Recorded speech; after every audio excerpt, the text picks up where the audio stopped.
നമ്മൾ ആരെയും വ്യക്തിഹത്യ ചെയ്യുന്നില്ല. ഇപ്പം പറയില്ലേ, ഒരു കൊലപാതകം ചെയ്യുന്നത് ചിലപ്പോൾ അവൻ്റെ ആ സമയത്തെ ഒരു ഇതായിരിക്കാം, അല്ലേ? പറയില്ലേ, ആ ഒരു സമയം കൊണ്ട് ചെയ്തു പോയതാണ് എന്ന് പറയാം. ഇതുപോലെ ചിലപ്പോൾ ഈ നുണപ്രചരണങ്ങളും കള്ളക്കേസ് നിലനിൽപ്പിൻ്റെ ഭാഗമായിട്ട് ചെയ്തിരിക്കാം. അങ്ങനെയൊക്കെ വരുമല്ലേ?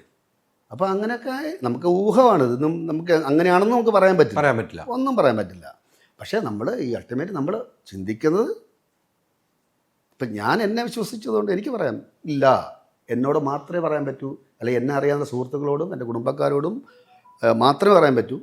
ഞാൻ ഈ വിഷയത്തിൽ ഞാൻ ഒരു തെറ്റും ചെയ്തിട്ടില്ല.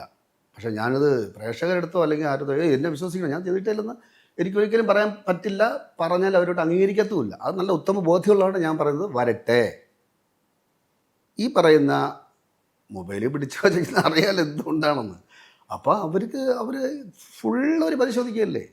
അപ്പോൾ ഇവർ പറഞ്ഞ ആരോപണം മൊബൈലിലുണ്ടോ എന്നറിയട്ടെ. ഇവിടെ ഒരു ചർച്ച നടന്നിരുന്നു ഈ കേസുമായിട്ട് മുന്നോട്ട് പോകുന്നത്. ഇപ്പോൾ പറഞ്ഞല്ലോ, പല ആൾക്കാരും ഫോക്സ് തൊട്ട് ഇയാളെ അകത്താക്കുമെന്ന് പറഞ്ഞു, അങ്ങനെ പറഞ്ഞു എന്ന് ബിജു സോപാനത്തിന് അവിടെ പറഞ്ഞു എന്ന് പറഞ്ഞാൽ അവിടുത്തെ കുറച്ച് എന്തിനാണ് അവിടുത്തെ ഞാൻ ഈ പറയുന്ന പ്രോഗ്രാം നിന്നിട്ട് വർഷങ്ങളായില്ലേ. ഏതെങ്കിലും ഒരു ആർട്ടിസ്റ്റിനോട് ചോദിച്ചു നോക്കൂ, ഞാൻ എന്താണ് അവിടെ പെരുമാറിയതെന്നും എൻ്റെ സ്വഭാവം എന്താണെന്നും ചോദിച്ചാൽ അവർ പറയും. ഇതൊക്കെ അറിഞ്ഞു കഴിഞ്ഞപ്പോൾ നമ്മൾ ഈ സീരിയലിലുണ്ടായിരുന്ന നമ്മുടെ മക്കളുണ്ടല്ലോ അല്ലേ, അത് എനിക്ക് ഏറ്റവും വിഷമം എന്ന് പറഞ്ഞാൽ എൻ്റെ കൺമുന്നിൽ വളർന്ന മക്കളെപ്പോലും പലരും പറഞ്ഞ ഇവരായിരിക്കും അന്തം വിട്ട്. കാരണം എനിക്ക് ഏറ്റവും വിഷമം, എൻ്റെ കൺമുന്നിൽ വളർന്ന കുട്ടികളാണ് അവരൊക്കെ, അവരെ പോലും ആരും വെറുതെ വിട്ടില്ല. അപ്പോൾ ഇതൊക്കെ കണ്ട് മാറിയിരിക്കുകയായി അവർ. അതാണ് നമുക്ക് പറയേണ്ടത്. അതാണ് ആ ബുദ്ധി എന്ന് പറയുന്നത്. ഇതൊക്കെ കണ്ടിട്ട് നമ്മളെ മക്കളല്ലേ, നമ്മളെ മക്കളെ മീൻസ് അച്ഛാമ്മന്നാണ് വിളിക്കണേ, അച്ഛാന്നാണ് വിളിക്കണേ. ആ വിളിച്ച മക്കൾ ഇത്രയും ഒരു സംഭവത്തിൽ ചെന്ന് പെടുമ്പോൾ, അറിയാതെ അവരെ പഴിചാരിക്കൊണ്ടിരിക്കുമ്പോൾ, ഈ കൊടുത്ത ആള് ആരായിക്കോട്ടെ, അതല്ലേ അവിടെ ഒരു ദിവസം വന്നു പോയ ആളായിക്കോട്ടെ,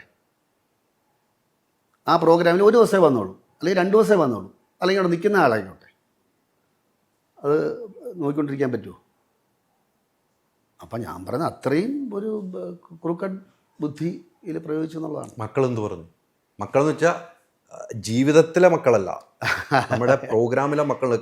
ഞാൻ പേര് പറയാം, കേശു ഉൾപ്പെടെയുള്ള മക്കളുണ്ടല്ലോ നമുക്ക്. അവന് പാവം, അവൻ മൊത്തം വിളിക്കാത്ത മകൻ. അതെ, അവനും എല്ലാവർക്കും വിഷമമാണ്. പക്ഷേ ഞാൻ പറയുന്നില്ല, ഒരു സ്ഥാപനത്തിൽ നിൽക്കുമ്പോൾ അവർക്കൊന്നും പറയാൻ പറ്റില്ല. കാരണം അവരെ കൂടെ നിൽക്കുകയാണ്, അവർക്ക് മാസ ശമ്പളങ്ങൾ കിട്ടും, അവർക്ക് ഒന്നും പറയാൻ പറ്റില്ല. അവർ നിസ്സഹായവരാണ്. അവർക്ക് ആ അവസ്ഥയില്ല. ഞാൻ ആരും വേണ്ടെന്നേ, എനിക്ക് കോടതി ഈ നിയമം മതി, എനിക്ക് വേറെ ആരും വേണ്ട. ഇപ്പം സഹകരിപ്പിക്കാനും എന്താ പറയുന്ന ആശ്വാസ വാക്കുകൾ പറയാനും ഒക്കെ ആൾക്കാരുണ്ടായിട്ട് ഇതിൽ കാര്യമില്ല, ഒരു കാര്യമില്ല.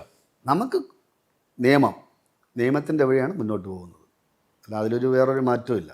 വാട്സാപ്പ് വഴി ഇംഗ്ലീഷ് പഠിക്കാൻ ഇംഗ്ലീഷ് കഫേ ഉള്ളപ്പോൾ ഇംഗ്ലീഷ് ഒരു വിഷയമേ അല്ല. English cafe, we present you the perfect English. WhatsApp now 9633 888 575.